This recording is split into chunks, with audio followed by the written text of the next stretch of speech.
Good evening. We begin tonight with a devastating story out of Myanmar, where a powerful 7.7 magnitude earthquake has caused widespread destruction, leaving thousands dead, many more injured, and entire communities struggling to survive. The disaster has further complicated an already dire humanitarian situation in a country divided by war and political unrest. Let's go to our correspondent for the latest. Behind me, you can see the devastation left by Friday's earthquake.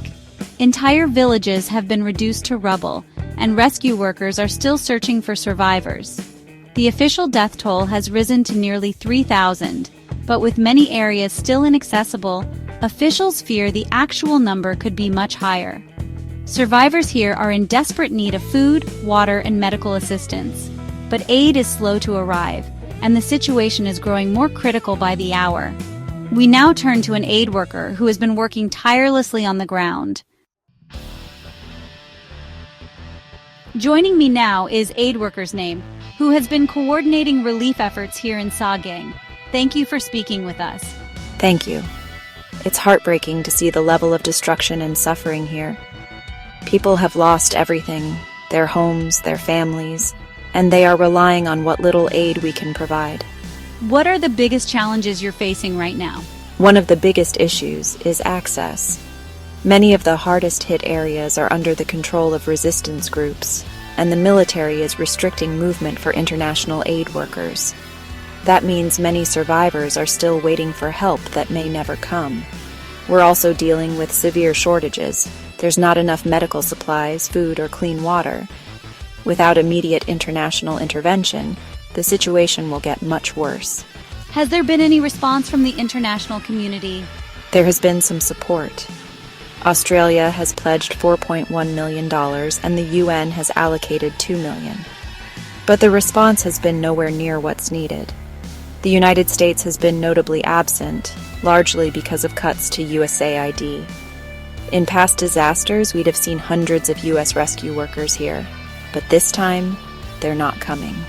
What message do you have for the world? Please don't forget Myanmar. This earthquake is not just a natural disaster. It's happening in a country already in crisis. We need governments, humanitarian organizations, and ordinary people to step up, pressure the military to allow unrestricted aid, and provide the funding needed to save lives. Thank you for your time and for the incredible work you're doing. Myanmar's military government, which took power in a 2021 coup, has placed severe restrictions on international aid, especially in areas controlled by armed resistance groups.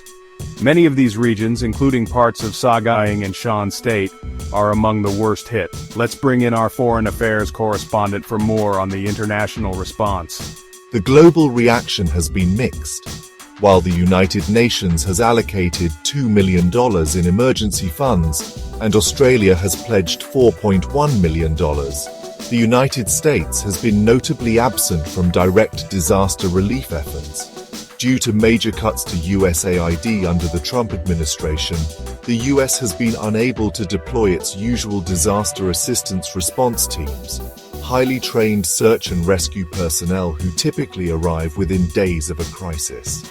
Instead, the US sent only 3 humanitarian advisors to assess the situation, while contributing $2 million in aid, a significantly smaller amount than past disaster responses. Critics argue that these cuts may have cost lives by delaying critical rescue efforts. Meanwhile, in a shocking development, a Chinese Red Cross convoy carrying aid was attacked by the Myanmar military in Shan State, raising concerns about the safety of relief workers. Now we turn to someone who lived through this disaster. Survivor's name was at home with their family when the earthquake struck. Thank you for speaking with us.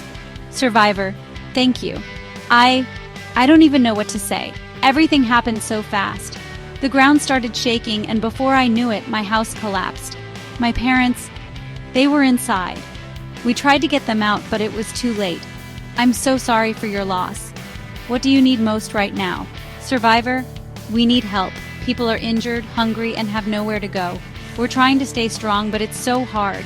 Please, if you're watching this, don't forget about us.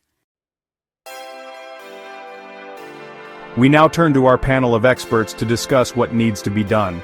Introduce guests. Thank you for joining us. Expert 1. The biggest concern right now is access. The junta needs to allow unrestricted humanitarian aid, especially to rebel-held areas, where communities are among the most vulnerable. The international community must pressure Myanmar's military leaders to lift these restrictions. Expert 2. We also need to see more direct assistance from countries like the United States.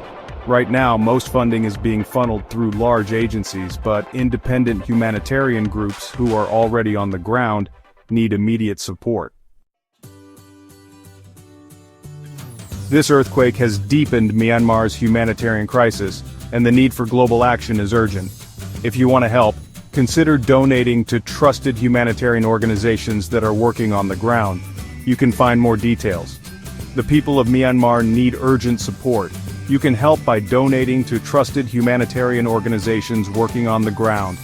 Together, we can bring hope to those who have lost everything. We'll continue to bring you updates on this developing story. For now, stay with us for more news after the break.